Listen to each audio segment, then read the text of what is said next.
Assalamualaikum warahmatullahi wabarakatuh. Halo teman-teman semua, apa kabarnya? Selamat berjumpa kembali bersama saya di kanal Suara Kaki Lima. Sebelumnya saya mengucapkan terima kasih kepada semua teman-teman yang sudah mendukung, mensupport kanal Suara Kaki Lima, yang sudah nonton, yang sudah nge-share, yang sudah komen, yang sudah apalagi semuanya lah pokoknya yang sudah subscribe lebih-lebih. Saya ucapkan terima kasih banyak, semoga kalian pada sehat, panjang umurnya, uangnya banyak, anaknya soleh-soleh, amin. Oke teman-teman, pada kesempatan kali ini saya akan mengulas satu tayangan ya, penggalan tayangan statementnya Reza Indragiri. Reza Indragiri ini adalah seorang psikolog forensik, seorang ahli psikolog forensik. Nah, katanya gitu ya. Apa sih psikolog forensik itu? Apa ya psikolog forensik itu? Ya mungkin itu ya, apa namanya, pakar yang ahli dalam bidang menganalisa kejiwaan seseorang mungkin ya. Mungkin ini atau karakter seseorang, mungkin gitu mungkin yang dimaksud. Gimana sih pernyataannya Reza Indragiri ini? Reza Indragiri mengatakan dalam sebuah dialog di televisi ya, kalau tidak salah di iNews, biasa di Rakyat Bersuara. Ini masih di ruang lingkup pembahasan tuduhan ijazah Jokowi palsu. Apa pernyataan beliau? Statementnya adalah beliau mengatakan seharusnya Rosuryo juga diberikan, Rosuryo CS lah maksudnya, diberikan akses yang sama untuk meneliti ijazahnya Pak Jokowi, katanya gitu kan. Saya gimana ya, teman-teman mungkin ada yang mempunyai pandangan ya. Kalau pandangan saya ya, ini statement ini kok kayak enggak logis gitu, kayak logikanya kebalik. Artinya gini, mungkin Reza Indragiri ini kan sudah tahu lah, kepolisian itu sudah mengumumkan hasil penelitiannya ya, hasil forensiknya, hasil analisanya terhadap ijazahnya Pak Jokowi, dan kemudian menyimpulkan bahwa ijazah tersebut identik kan, kepolisian kan kayak gitu. Cuma mungkin yang dimaksud Reza Indragiri ini adalah harusnya ada penelitian pembanding gitu kan, hasil penelitian pembanding seharusnya gitu. Jangan juga dari pihak kepolisian. Tapi dari sisi ini teman-teman, saya melihat kalau begitu, kalau artinya kalau seandainya ini harus ada pembanding, berarti seolah-olah Reza Indragiri ini tadi statementnya Reza Indragiri kan, statementnya yang pertama kan Reza Indragiri ini harusnya Rosuryo diberikan itu akses yang sama ya. Ya mungkin itu ya. Jadi kalau seandainya maksud dan tujuannya adalah harus ada pembanding gitu kan, itu menunjukkan bahwa Reza Indragiri ini sudah tidak seolah-olah ya, seolah-olah tidak percaya atau meragukan hasil uji forensik yang dilakukan oleh kepolisian, seolah-olah seperti itu ya. Hakikatnya saya nggak tahu lah, yang tahu kan ya beliau sendiri.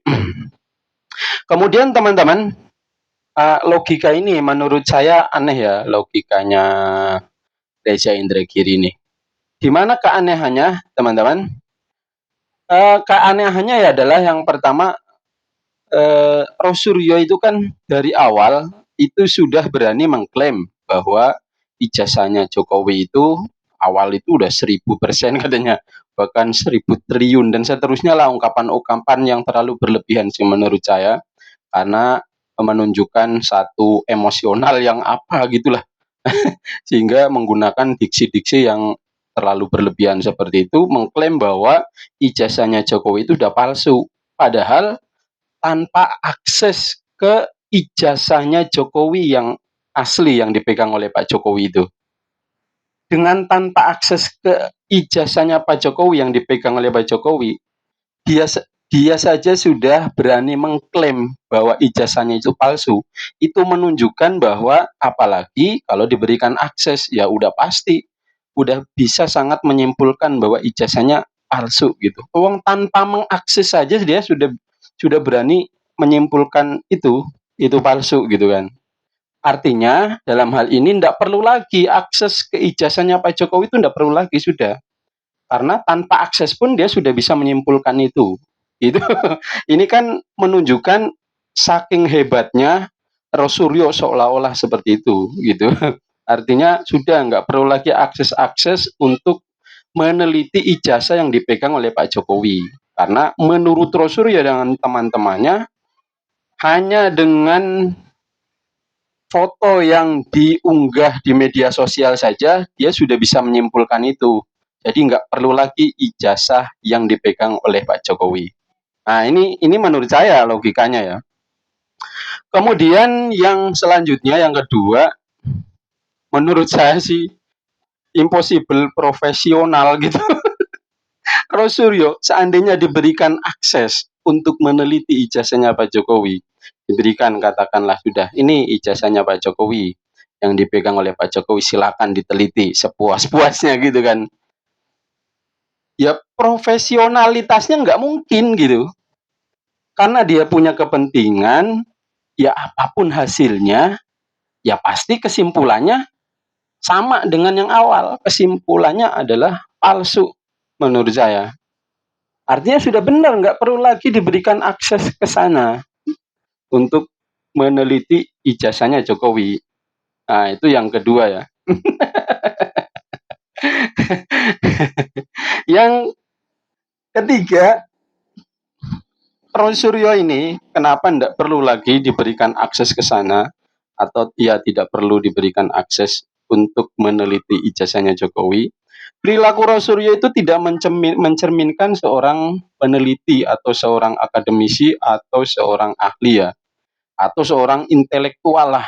Tidak mencerminkan itu dengan indikator perilaku beliau ketika merobek salah satu salinan ijazah, meskipun itu bukan ijazah asli dan itu hanya merupakan salinan ijazah atau fotokopi lah misalnya,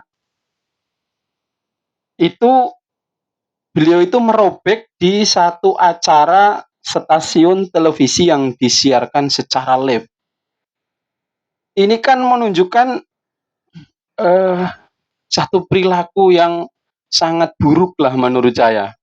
Meskipun itu bukan aslinya, hanya salinan saja. Yang pertama, itu menghinakan perjuangannya seseorang pemilik ijazah tersebut. Dia yang berjuang selama bertahun-tahun untuk mendapatkan ijazah itu, kemudian setelah dapat ijazah, kemudian diklaim oleh seseorang bahwa ijazah itu palsu, bahkan dirobek-robek. Dan yang keduanya, tentu itu satu bentuk penghinaan kepada institusi atau lembaga yang mengeluarkan ijazah tersebut. Nah, maka dari sini menurut saya dengan apa namanya poin-poin itu, menurut saya Rosuryo dan kawan-kawan memang tidak pantas untuk diberikan akses di luar, karena memang dia tersangka gitu aja. Dan saya lebih setuju sih kalau seandainya yang diusulkan adalah peneliti independen ya, peneliti independen yang kemarin itu yang rame kan, kalau ndak BRIN dari Badan Riset Indonesia itu nasional ya, atau dari UI kalau ndak salah itu yang diusulkan. Tetapi kalau seandainya itu diusulkan sebagaimana yang saya katakan tadi, ini mengindikasikan bahwa jika itu dilakukan ya, mungkin maksudnya adalah adanya hasil uji pembanding, mungkin itu yang dimaksudkan untuk itu. Tetapi kalau seandainya ini dilakukan, ini seolah-olah polisi itu sudah tidak lagi profesional. Artinya profesionalitas kepolisian itu sudah tidak dipercaya lagi, sehingga butuh hasil uji pembanding, seolah-olah seperti itu. Tapi ya nggak apa-apa sih ini nggak apa-apa. Artinya seseorang itu kan boleh-boleh saja ragu dengan hasil yang dilakukan, eh, hasil uji yang dilakukan oleh kepolisian. Kemudian yang selanjutnya tentunya tidak ada jaminan juga kalau itu peneliti independen, itu kan tidak ada jaminan tentang profesionalitas peneliti tersebut kan, lembaga tersebut itu kan tidak ada jaminan. Ya bisa saja lembaga tersebut juga nanti disuap atau dipengaruhi oleh salah satu dari pihak-pihak yang terkait. Bisa saja kan. Ya menurut saya sih ya udah, tinggal apa yang sudah dihasilkan oleh kepolisian dan sudah ditetapkan menjadi tersangka, tinggal nanti diuji saja di persidangan. Hasil yang dilakukan oleh kepolisian sudah menunjukkan profesionalitas atau belum, karena kan nanti tentu akan dihadapkan dengan ahli-ahli dari pihaknya Rosrio dan kawan-kawan, dan nanti diuji di sana. Ahli dari kepolisian dan ahli dari pihak Jokowi akan akan diadu di sana, akan diadu kebenarannya, mana argumen-argumen atau ahli-ahli yang dipandang oleh hakim itu benar gitu, dan nanti biar hakim saja yang memutuskan. Oke teman-teman, sekian saja video kali ini ya. Semoga semuanya pada sehat. Saya akhiri, assalamualaikum warahmatullahi wabarakatuh.